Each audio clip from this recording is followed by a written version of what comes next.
Y ahora sí, llega el momento de repasar los números de este martes 29 de abril. Vamos con el primero de ellos.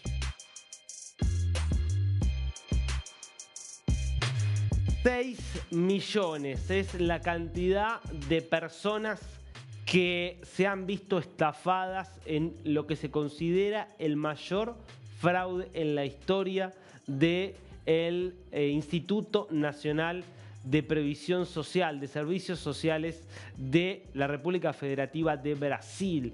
Un escándalo que abarca y que está salpicando a muchas figuras políticas, muchas de ellas vinculadas al Partido de los Trabajadores, al partido que hoy es oficialista en el gobierno de Lula da Silva, y que es, según una investigación que está llevando adelante la Policía Federal, un esquema por el cual durante muchos años a 6 millones de personas, a 6 millones de los 40 millones de beneficiarios del INSS, se les hacían descuentos ilegales respecto de sus jubilaciones, de sus pensiones, que por cierto no son demasiado altas en Brasil como ocurre en la mayor parte de América Latina. Bueno, este goteo de descuentos que se le iban haciendo de forma absolutamente ilegal a estas 6 millones de beneficiarios termina acumulando una fortuna estimada en 1.000 millones de dólares. Por eso te digo, es considerada la mayor estafa en la historia del sistema jubilatorio brasileño.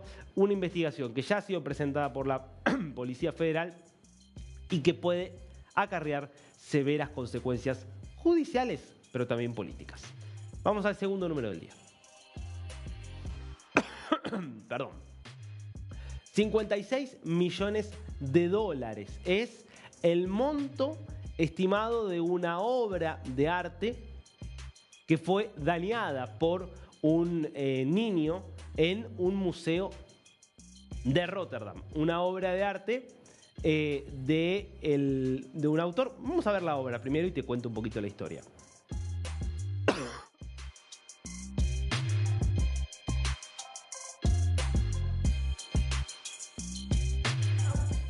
Es realizada por el pintor Marc Rocco.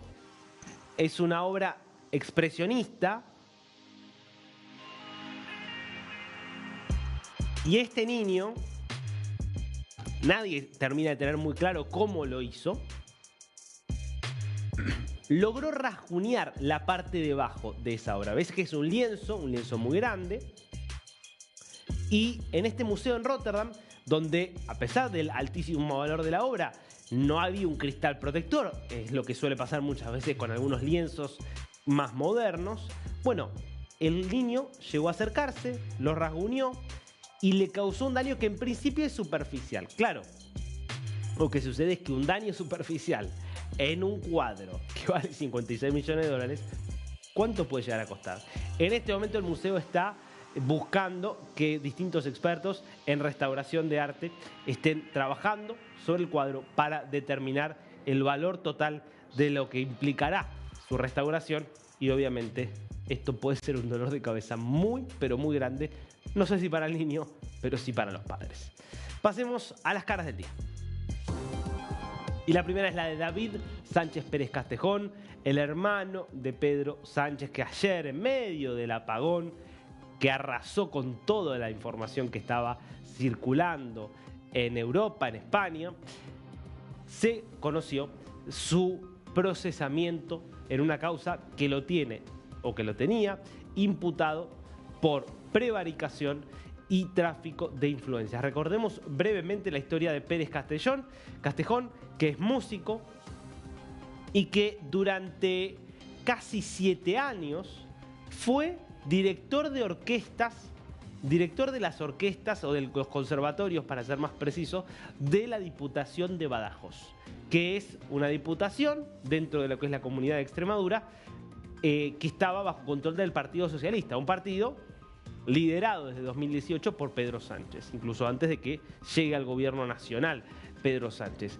Bueno, lo que sospecha la justicia y ya considera suficientemente probado, por lo menos como para avanzar hacia lo que va a ser un juicio, es que Pérez Castejón, primero, se quedó con este cargo producto de la influencia de Pedro Sánchez, sobre todo porque hay un correo electrónico que se ha conocido, que ha trascendido, lo hablamos aquí cuando se conoció ese correo electrónico, que cuando se mencionaba la promoción de este cargo, que supuestamente iba a ser concursado, el título era El Hermanísimo, así lo presentaban, así se lo titulaba, casi que dando a entender, esto es lo que interpreta la justicia, que era un cargo hecho a medida para que justamente Pérez Castejón lo terminara obteniendo. Pero no solo que habría obtenido el cargo precisamente por ser el hermano de, sino que además se sospecha que no ejerció el rol, que cobró sin ejercer ese cargo en todos estos años, porque de hecho en muchos momentos hasta estuvo viviendo en Portugal, pero seguía cobrando por parte de la Diputación de Badajoz. Uno de los tantos escándalos judiciales que sacuden a Pedro Sánchez y al entorno de Pedro Sánchez, y otro que terminará con un juicio. Segunda cara del día. Ronen Bar, otro escándalo también muy fuerte que ha sacudido a la política, en este caso de Israel.